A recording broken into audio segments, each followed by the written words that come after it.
Good evening, all of you, and welcome to today's daily practice test paper number 5 discussion. हमने CDS का ये test series start किया है और आज हमारा इस टेस्ट सीरीज का 5th डेली पेपर था। तो इस पार्टिकुलर सेशन में हम लोग इसी के क्वेश्चन को डिस्कस करने जा रहे हैं। तो let's start our today's discussion session. तो आज के पेपर का सबसे पहला क्वेश्चन है कि how many minutes are there in x weeks and x days. तो सीधी सी बात है कि एक्स वीक्स के अंदर में 7 डेज होंगे, 7 डेज में 24 आवर्स होंगे और 24 आवर्स में हर आवर का 60 मिनट्स। तो एक्स वीक्स में हो गया x into 7 into 24 into 60 minutes, और एक्स डेज में हर डे का 24 आवर और हर आवर का 60 मिनट्स।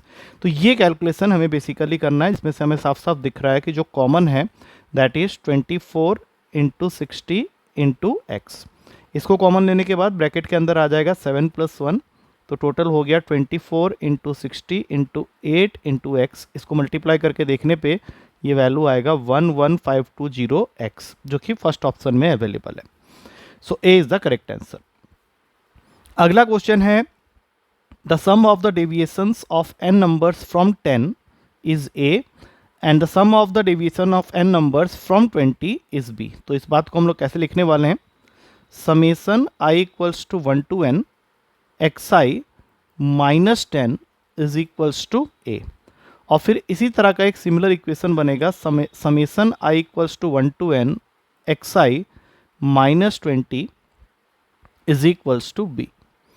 मतलब हर वैल्यू को हम 10 से जब डेविएट करते हैं और ऐड करते हैं तो n वैल्यूज़ का सम हो जाता है a, और इन्हीं n वैल्यूज़ के एक एक वैल्यू को जब मैं 20 से डेविएट करता हूं और उनको ऐड करता हूं तो उसका सम हो जाता है b।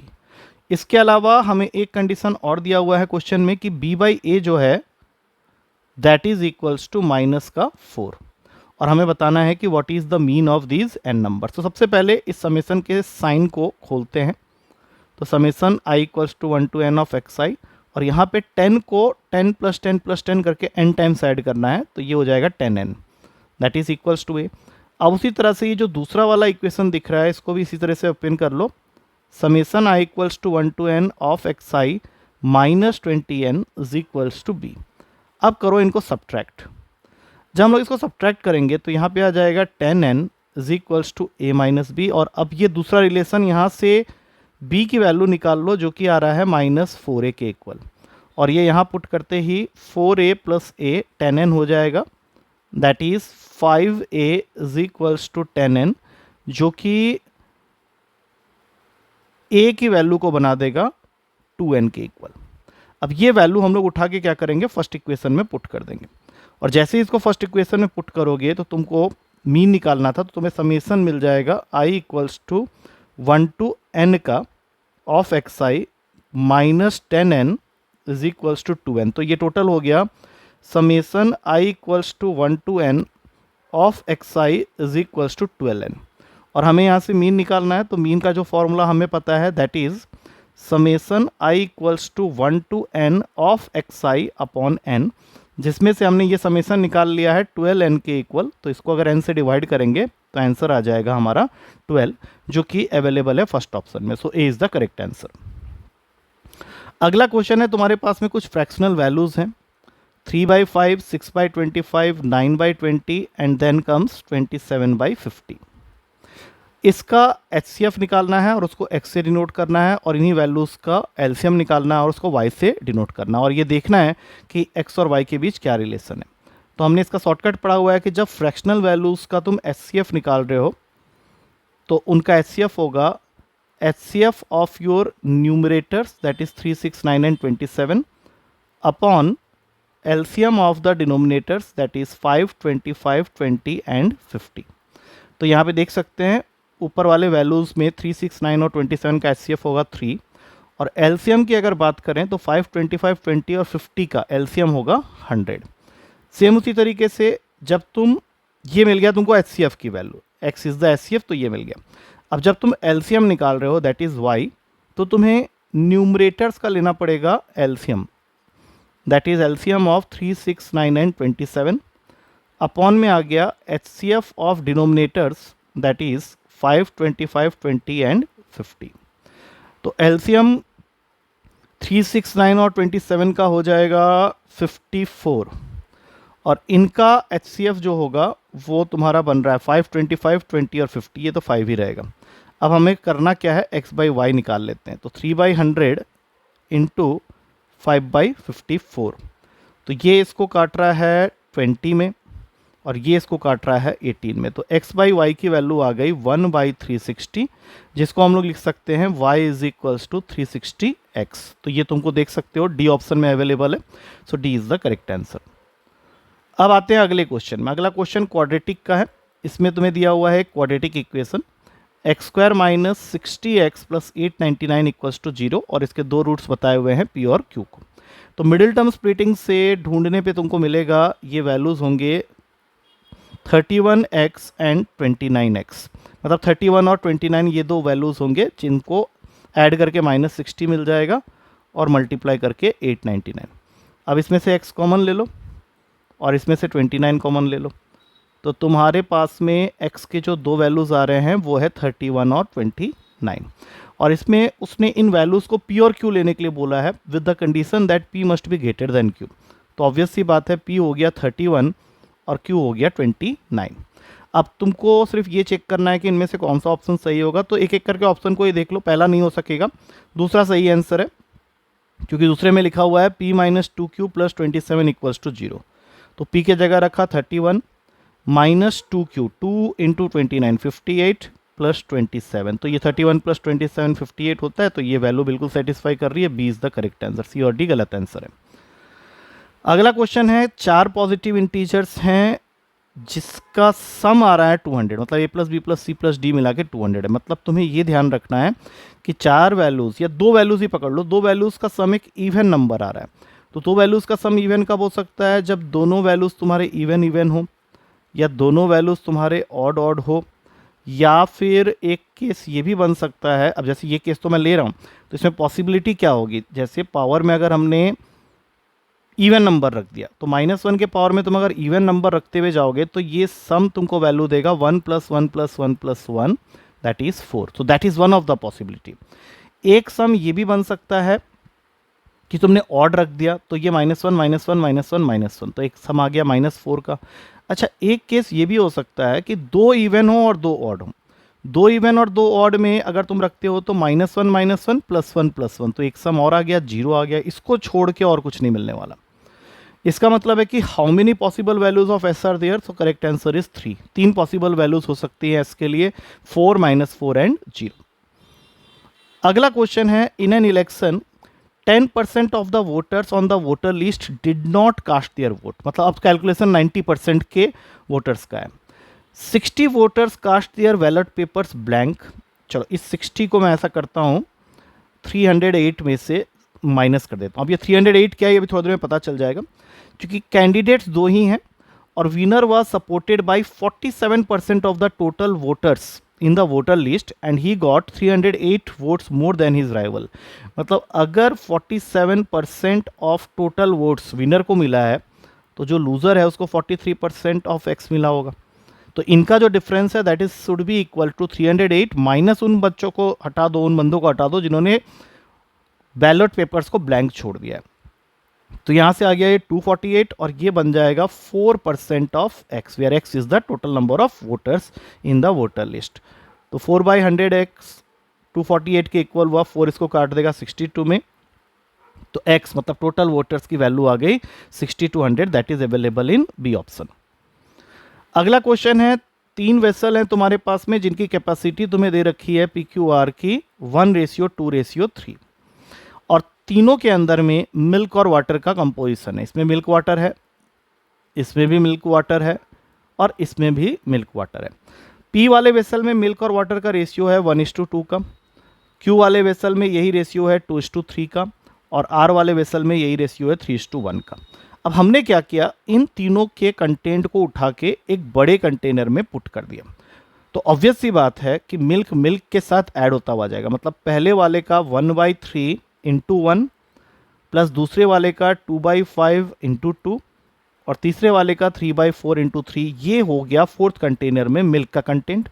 अब इसका रेशियो देखना है हमें वाटर के साथ, तो पहले वाले का वाटर कंटेंट हो गया 2/3 इंटू 1, यहाँ से आ जाएगा 3/5 इंटू 2, और यहाँ से आ जाएगा 1/4 इंटू 3। तो तुमको ये रेशियो एक्चुअली सॉल्व करना है, और जब तुम इसको ठीक से सॉल्व करोगे तो तुम्हारा आंसर आ जाएगा 203/157, जो कि बी ऑप्शन में अवेलेबल है। सिंपल, तुम्हें एलसीएम लेना है और सॉल्व करना है। अगला क्वेश्चन है, the age of q exceeds मतलब ज़्यादा है पी से बाई 3 ईयर्स, और साथ में दो और आदमी हैं जिसमें से आर जो है उसका एज है ट्वाइस ऑफ पी, और क्यू जो है उसका एज है ट्वाइस ऑफ एस। और यहाँ पे तुमको फिर से एक बार एज डिफरेंस दिया हुआ है आर और एस का 30। अब हमें क्या करना है, देखो हमें पी और क्यू से मतलब है, क्योंकि हमारा फाइनल लाइन हमें बोल रहा है sum of the ages of P and Q. तो हम लोग आर को रिप्लेस कर देते हैं 2p से, और एस को रिप्लेस कर देते हैं q/2 से, और इसको थोड़ा सॉल्व कर लेते हैं एलसीएम लेके। तो एक इक्वेशन ऑलरेडी हो गया, जो कि मैं यहाँ पे लिख रहा हूँ, 4p minus Q is equals to 60। अब हमें निकालना है sum of the age of P and Q, तो इसी को सॉल्व कर लेते हैं पहले। दोनों को ऐड करते हैं, क्यू गायब हो गया, 3p की वैल्यू आ गई 63, तो p की वैल्यू आ गई 21। अब जैसे ही p 21 आया, इसको फर्स्ट इक्वेशन में पुट कर दो, तो q माइनस 21 इक्वल्स टू 3, तो q की वैल्यू आ गई 24। तो p का एज आ गया है 21, q का एज आ गया है 24, तुम्हें दोनों को ऐड करना है। यहाँ पे दोनों को ऐड करने पे p प्लस q की वैल्यू आ रही है 45, और यही हमें पूछा था। So correct answer is D option. Next question है, m is the mean of first 100 even natural number. हमेशा याद रखना, फर्स्ट 100 इवन नेचुरल नंबर या first n even natural number का जो एवरेज होता है that is always equals to n+1, जो कि इस क्वेश्चन में m के इक्वल दिया हुआ है, और n हमारा 100 है। तो एक इक्वेशन यहाँ से बन गई 100 + 1 इज इक्वल्स टू m। तो यहाँ से अगर मैं 100 की वैल्यू निकालूं तो वो m-1 के इक्वल होगा।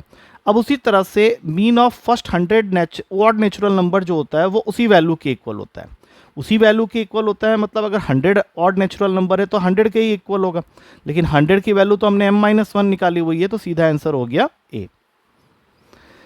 अब नेक्स्ट क्वेश्चन है, सेलिंग प्राइस तुम्हें दिया हुआ है एक आर्टिकल का 75 रुपीज़, और क्वेश्चन में ये बताया हुआ है कि सीपी की जो वैल्यू है ये प्रॉफिट परसेंट के बराबर है। अब इसका मैंने एक ट्रिक बताया हुआ है, to get this value of x, जो कि तुम्हारा सीपी और प्रॉफिट परसेंट भी है, तुमको जो भी एसपी दिया है उसके फैक्टर्स बनाना स्टार्ट करो। तो सबसे पहला फैक्टर आएगा 1 × 75, दूसरा फैक्टर आएगा 3 × 25, तीसरा फैक्टर आएगा 5 × 15, और इसके बाद और कोई फैक्टर नहीं बनेगा। तो ट्रिक ये कहता है कि अगर तुम्हें x निकालना है तो तुम्हें वो वाले फैक्टर्स का पेयर लेना पड़ेगा जिनके बीच का डिफरेंस 10 का है।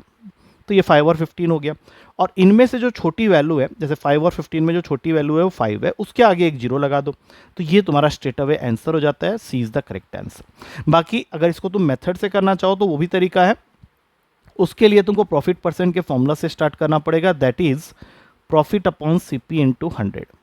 अब क्वेश्चन के हिसाब से तुम्हारा प्रॉफिट परसेंट और सीपी दोनों सेम है, और प्रॉफिट निकालने का फॉर्मूला होता है SP minus CP.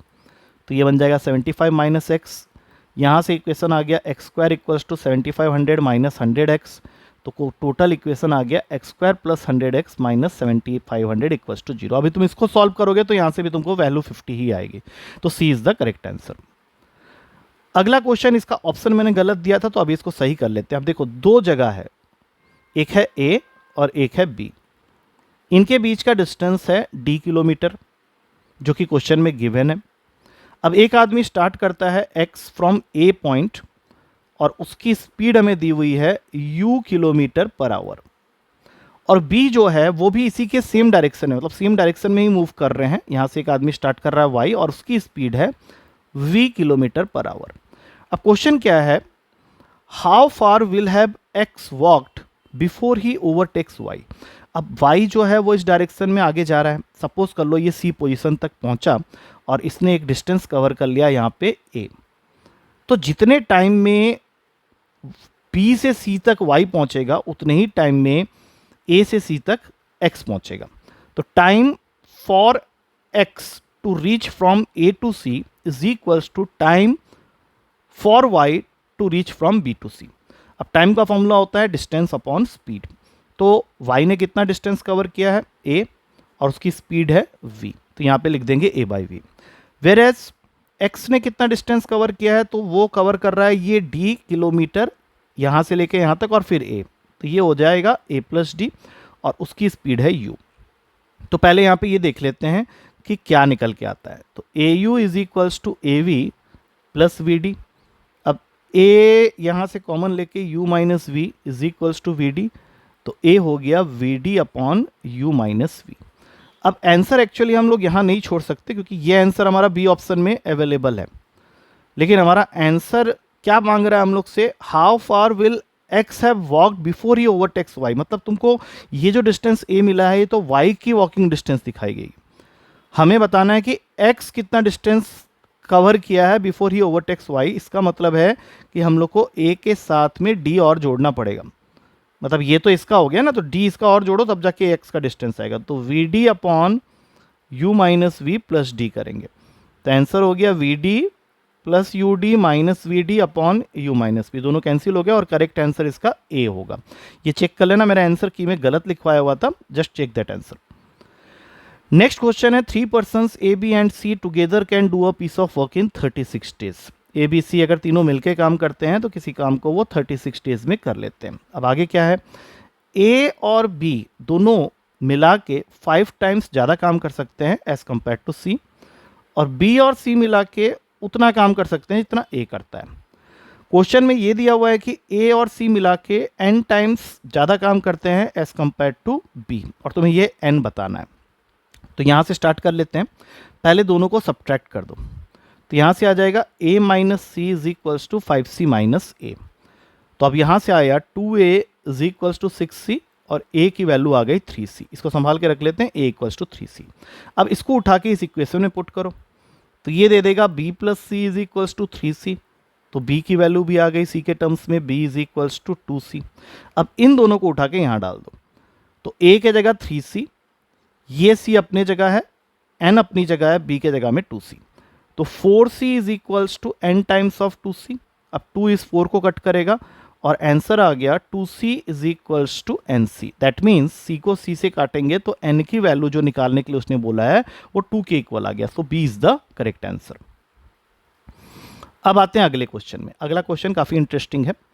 x multiply हो रहा है a minus b plus a b के अपॉन में a माइनस बी, और ये इक्वल दिया हुआ है y multiplied with a plus b minus a b, और इस ए बी के अपॉन में है a प्लस बी। और हमें एक और इक्वेशन क्या दे रखी है कि x प्लस वाई जो है वो 2a क्यूब के बराबर है, और हमें फाइंड करना है x माइनस वाई क्या होगा। तो सबसे पहले इसको थोड़ा सॉल्व करते हैं, तो ये बन जाएगा a माइनस, मैंने एलसीएम ले लिया, a माइनस बी का whole square upon plus a b upon में a माइनस बी। यहाँ पे मैंने फिर से एलसीएम ले लिया, तो ये बन जाएगा a प्लस बी का whole square minus a b upon a plus b. अब हम लोग यहाँ से x बाई वाई को अलग अलग कर लेते हैं, तो ये बन जाएगा a square plus B square plus 2ab minus a b multiplied with a minus b, और नीचे आ गया a plus b whole multiplied with a square plus B square minus 2ab plus a b. अब अगर हम लोग ध्यान से देखें तो ऊपर फॉर्मूला बन गया है a माइनस बी, और ये पूरा हो जाएगा a square plus B square plus a b, और नीचे फॉर्मूला बन रहा है a प्लस बी, ये पूरा ब्रैकेट हो जाएगा a square plus B square minus a b. तो अगर तुमने फॉर्मूला ठीक से पढ़ा है तो तुम्हें पता होना चाहिए कि ये जो ऊपर वाला है this is the formula for a cube minus b cube, और नीचे वाला जो है that is the formula for a cube plus b cube. इसका मतलब है x हो गया तुम्हारा a cube minus b cube, और y हो गया तुम्हारा a cube plus b cube. और ये वेरिफिकेशन यहाँ से भी हो जा रही है क्योंकि x प्लस वाई तुम्हारा 2a क्यूब के बराबर है, इन दोनों को ऐड करोगे तो 2a क्यूब आ रहा है। तो हमें तो x माइनस वाई पूछा है, तो इसको माइनस कर लेते हैं, माइनस करते ये दोनों गायब हो जाएंगे और आंसर आ जाएगा x minus y is equals to minus का 2b क्यूब, जो कि अवेलेबल है फर्स्ट ऑप्शन में, so a is the correct answer. अगला क्वेश्चन हमें दिया हुआ है alpha plus beta plus gamma, alpha plus beta plus gamma is equals to alpha beta plus beta gamma plus gamma alpha, और हमें find out करना है, यू कैन से सिंप्लीफाई करके बताना है कि 1 minus alpha into 1 minus beta into 1 minus gamma किसके equal होगा। तो ब्रैकेट खोल लेते हैं, 1 माइनस अल्फा बीटा नहीं, 1 minus alpha minus beta plus alpha beta whole multiplied with 1 minus gamma. अब इसी तरह से 1 minus alpha minus beta plus alpha beta, और यहाँ से आ जाएगा minus gamma plus alpha gamma plus beta gamma minus alpha beta gamma. अब इसमें से देखो 1 माइनस इन तीनों टर्म्स को एक साथ कॉमन ले लेते हैं, तो ये बन जाएगा alpha plus beta plus gamma. दूसरा ब्रैकेट इन तीनों टर्म्स का हो गया, that is alpha beta plus beta gamma plus alpha gamma, और एक अलग से रह गया माइनस अल्फा बीटा गामा। अब हमें क्वेश्चन के स्टार्टिंग में दिया हुआ है कि अल्फा प्लस गामा जो है वो alpha beta plus beta gamma plus gamma alpha के इक्वल है। ये वैल्यू माइनस के साथ है, ये प्लस के साथ है, ये दोनों इक्वल है, दोनों कैंसिल हो जाएंगे और बच जाएगा 1 माइनस अल्फा बीटा गामा, जो कि अवेलेबल है हमारे फर्स्ट ऑप्शन में। So A is the correct answer. अब आते हैं अगले इंटरेस्टिंग क्वेश्चन में। इसमें तुम्हें बोला जा रहा है कि ये जो एक्सप्रेशन है, जिसको मैं थोड़ा सा भी यहाँ पे सिंप्लीफाई करने वाला हूँ, तो x square minus b z x को मैं एक साथ ले लेता हूँ, और यहाँ पे a b y z minus a x y को एक साथ ले लेता हूँ। अब इन दोनों में से अगर मैं कॉमन ले लूँ तो एक्स आएगा कॉमन, तो अंदर बच गया एक्स माइनस बी जेड, और इनमें से ए वाई कॉमन ले लूँ तो अंदर आ जाएगा बी जेड माइनस एक्स। अब ये एक्स रहा, ये एक्स माइनस बी जेड है, इसमें से माइनस का साइन कॉमन ले लो, ए वाई हो गया, ये भी बन गया एक्स माइनस बी जेड। तो हमारे पास में x के दो वैल्यूज आने वाले हैं। अब हम लोग यहाँ से क्या करेंगे, a की वैल्यू निकाल लेंगे, क्योंकि देखो ये x equals to a y आएगा, तो x की a की वैल्यू आएगी x बाई वाई, और यहाँ से b की वैल्यू आ जाएगी x by z, x minus b z है यहाँ। अब इनको संभाल के रख लो। अब इसको हमें डिवाइड करना है इसके साथ में, ये एक्सप्रेशन है x की पावर में n माइनस पी वाई की पावर में n प्लस क्यू जेड की पावर में n। तो इस पूरे को डिवाइड कर लो x की पावर n से, इस पूरे को हमें डिवाइड करना है x की पावर n से, तो ये हो गया 1। अब यहाँ पे थोड़ा सा सोचो, x की पावर n से डिवाइड करना है तो इसको लिख सकते हैं p अपॉन, अब देखो यहाँ नीचे आ जाएगा a की पावर n, और यहाँ पे आ जाएगा q अपॉन b की power n is equals to 0, क्योंकि ये डिविजिबल ऑलरेडी गिवन है। अब यहाँ पे थोड़ा मैं समझा देता हूँ हुआ क्या होगा। यहाँ पे था पी वाई की पावर n, और हमने इसको डिवाइड कर दिया x की पावर n से, तो p को ऊपर रहने दो, इसको नीचे ले आओ, तो ये बन जाएगा x बाई वाई पूरे के पावर में n, और x बाई वाई की वैल्यू तो हमने a बोली हुई है, तो इसको मैंने ऐसे लिख दिया। अब ये क्यों किया, क्योंकि हमें वैल्यू निकालनी है इस पूरे की मतलब अभी नेक्स्ट स्टेप पे जब इन दोनों को यहाँ भेजेंगे तो यहाँ 1 बच जाएगा, और ये बच जाएगा p बाई ए के पावर में n minus q by b की पावर में n, और यही हमें निकालना था। तो आंसर क्या आ गया 1, C is the correct answer.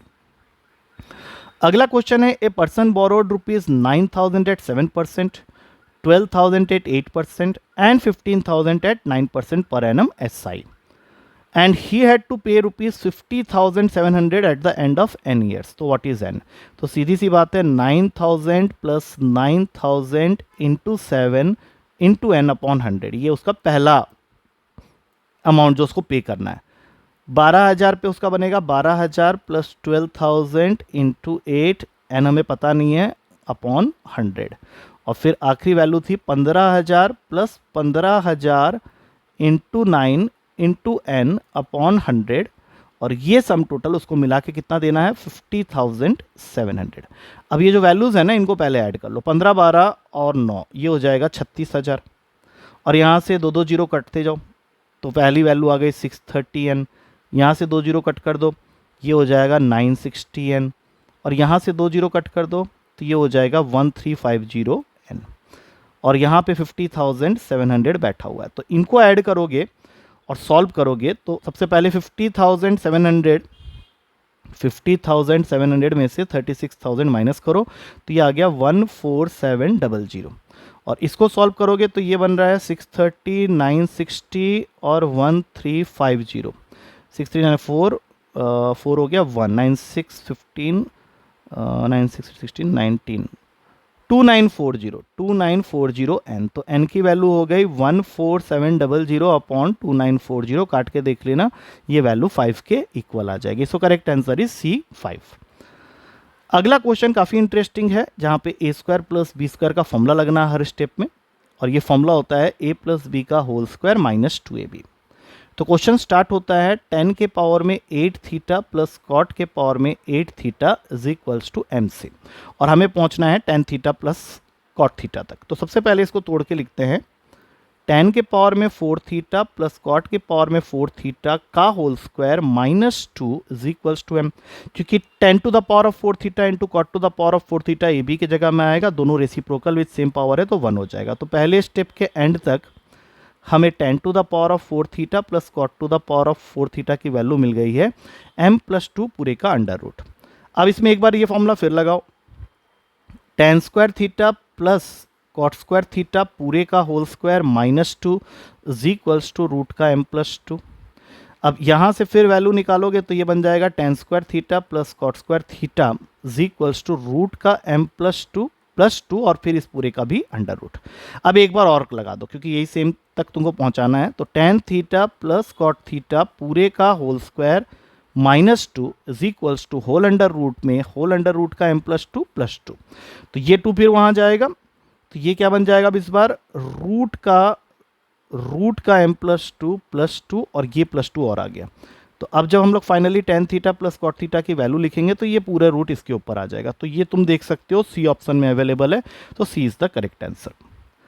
अगला क्वेश्चन है, एंगल ए 2 थीटा है, एंगल बी और सी 4 थीटा है, तो तीनों एंगल का सम ट्रायंगल के अंदर में 2 theta plus 4 theta plus 4 theta 180 के बराबर होगा। तो ये तुमको दे रहा है tan theta equals to 180 degree, तो थीटा की वैल्यू आ गई 18 डिग्री। अब ये इसको सेटिस्फाई कर रहा है, तो 4 sine square theta plus 2 sine theta और ये बीच में माइनस 1 है इक्वल्स टू 0। तो साइन थीटा की वैल्यू सॉल्व कर लो यहाँ से।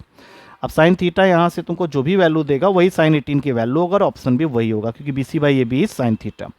तो क्वाड्रेटिक फॉर्मूला लगाओ, minus b plus minus under root का b square minus 4ac 16 upon 2a।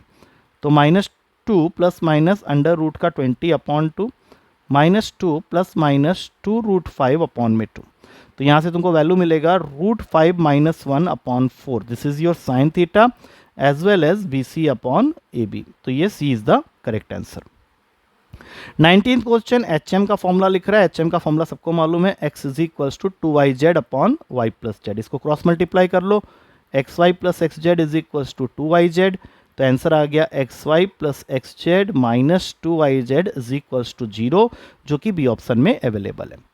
आखिरी क्वेश्चन है, तुम्हें मीडियन बताना है हर पॉसिबल फैक्टर्स ऑफ 120 का। तो 120 के फैक्टर्स लिख लेते हैं, 1 2 3 4 5 6 8 10 12 15 20 24 30 40 60 और खुद 120।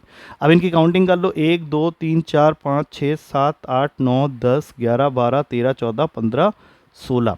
16 का मतलब है इवन नंबर है ये। तो जब n इवन होता है तो मीडियन निकालने का फॉर्मूला होता है n by 2th plus n by 2 plus 1th term upon 2। तो 16 बाई 2 मतलब 8th टर्म और n by 2 plus 1 8 by 2 plus 1 9th term. और 8th और 9th टर्म है क्या, 1 2 3 4 5 6 7 8 10 और 12। तो 10 और 12 को ऐड करके बाई 2 करेंगे, 22 बाई 2 आएगा और आंसर हो जाएगा 11। So B is the correct answer. So with this we come to the end of the discussion of this particular paper. Questions को अच्छी तरह से स्टडी कर लेना and if people still find any doubt you can ask it in the class. कल हमारा जो paper होना है that is the 6th daily test paper practice वाले, वो सिर्फ मेंसुरेशन के होना है। That means volume and surface area से रिलेटेड क्वेश्चन होंगे। तो try to give that paper for sure. ठीक है, तो कल मिलते हैं। Till then take care and thank you to all of you.